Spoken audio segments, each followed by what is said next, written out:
Hello ladies and gentlemen, welcome back to Club Disney. I hope you're all having a good week and are staying safe. Just before we jump into the new video, please go click that subscribe button, and if you're new to the channel, go hit that bell icon to get notified whenever we upload a new Disney video.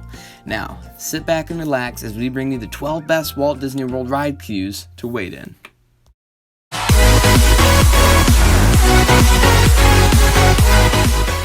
Starting it off with number 12, we have Peter Pan's Flight. Peter Pan's Flight is a classic Walt Disney World ride that is a part of the original Disney magic. Peter Pan's Flight originally opened on October 1st in 1971. It has never seen refurbishment for around 30 years until last year. The ride closed along with Tomorrowland Speedway for a few minor updates. The ride was closed January 7th through February 2nd in 2019, and now it has an all-new queue. While you wait in the queue, you can actually go into the Darlings room and see Tinkerbell flying around the room, along with getting to be in their room and see everything that was actually a part of the movie.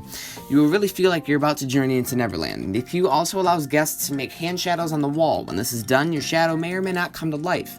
For example, if you make a hand shadow of a bird, the bird might just take flight and fly around the room. Now, on to number 11, Test Track. Test Track replaced the World of Motion ride and officially opened on March 17, 1999. Chevrolet began presenting the ride on December 6, 2012, all the way until present day. The queue includes models of future Chevy cars and gives you a look of different tests they put their cars through. When you're approaching the end of the queue, you will actually get to design your own car in the Chevy Design Center. Then you will see your stats at the end of the ride of how your car did during all the different tests in the actual ride. Moving on to number 10. Toy Story Mania. Toy Story Mania's ride queue just blends so well with the ride it's a part of. You get to walk through and see giant crayons and huge playing cards. It makes you feel like you're actually one of the toys from Toy Story. Now, we actually have a video that shows the entire Toy Story Mania ride queue, so after this video, if you want to, go check that video out. Now, not only is this ride decorated the whole way, but there's a huge Mr. Potato Head animatronic along the way. You'll get to talk to him and he will get to talk to you. The entrance to the ride looks like it's a cardboard cutout. The queue has a very fun environment and is a fun one to wait in. Now for number 9, Golly River Rapids. Golly River Rapids in Disney's Animal Kingdom is a great ride to get cooled down at. The ride itself is great, but so is the queue. Throughout the queue, you will be going outside over bridges and through small rock formations. But a great part of the queue is when you get to go through a temple. In these temples, you will see ancient weapons and golden pots and pans. You will also see several ancient statues and many more really cool things. It makes you feel like you're walking through something from Indiana Jones. Now, I will definitely say that Golly River Rapids arguably has the longest queue in Disney, but there is a lot to see. But now, on to number 8, Pirates of the Caribbean. Pirates has a pretty great queue. You get to walk through a fortress-like building and see skeletons playing chess in their jail cells, cannons, dimly lit hallways. It's awesome. You even get to see the Black Pearl out in the distance floating in the foggy water at night. You also get to enjoy walking through the queue listening to Yo Ho, Yo Ho, A Pirate's Life for Me. The entirety of this ride is special and is tons of fun. Coming up on number 7, Big Thunder Mountain Railroad. Big Thunder Mountain Railroad not only has a very cool looking queue, but it has a good interactive aspect to the queue as well. You get to use buttons and levers to explode dynamite all around the rocky hills. It makes you feel like you are helping the miners dig for gold. As you walk up the mountain into the miners' work area, you will see their machines they use to operate around the mines, and you can see the charts of how much gold they're bringing in. You really feel like you're back in the old days mining for gold. Next is number 6, Expedition Everest.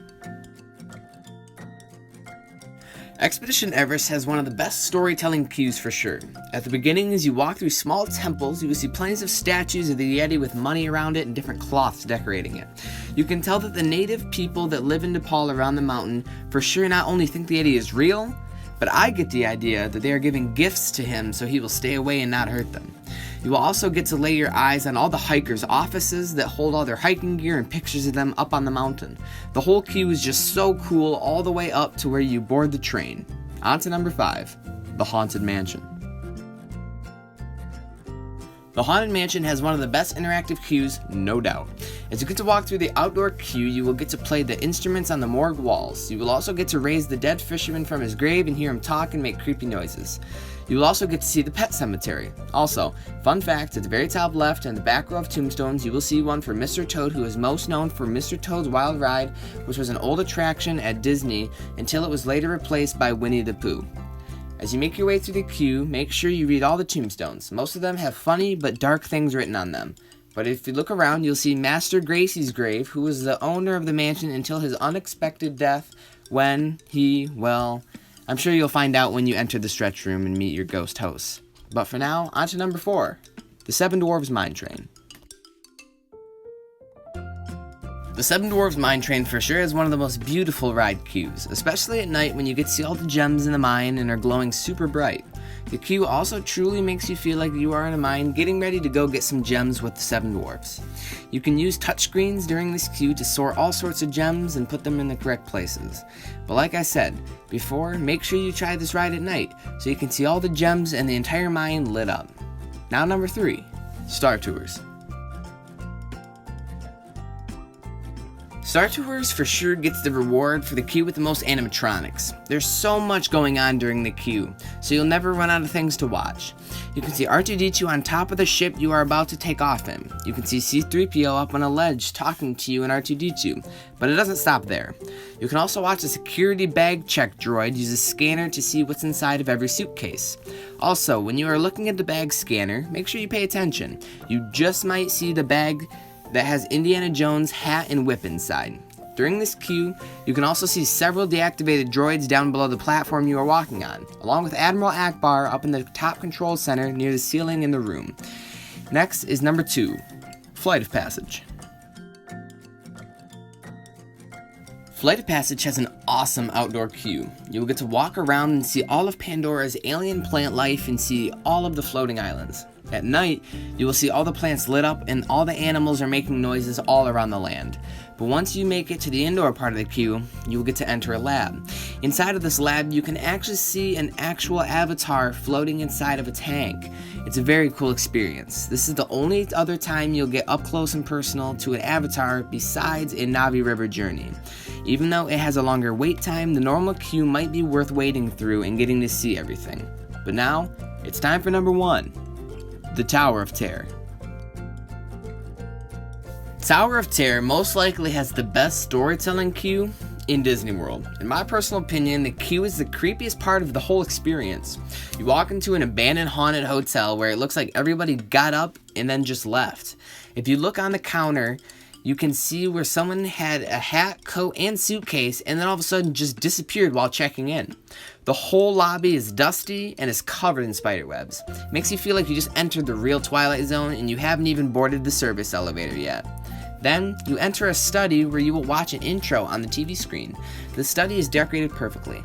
It has books everywhere and small statues on all the shelves. It looks very, very cool. But when you finish in that room, you will enter the back room where all the machines are that are running the hotel. This includes the service elevator you will be boarding.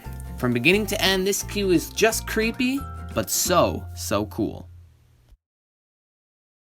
I'd like to thank all you guys that stayed and watched the video. Again, go hit that subscribe button, and if you enjoyed and liked the video, why not give it a thumbs up? Now I hope you have all a good rest of your week, and of course, we'll see you real soon.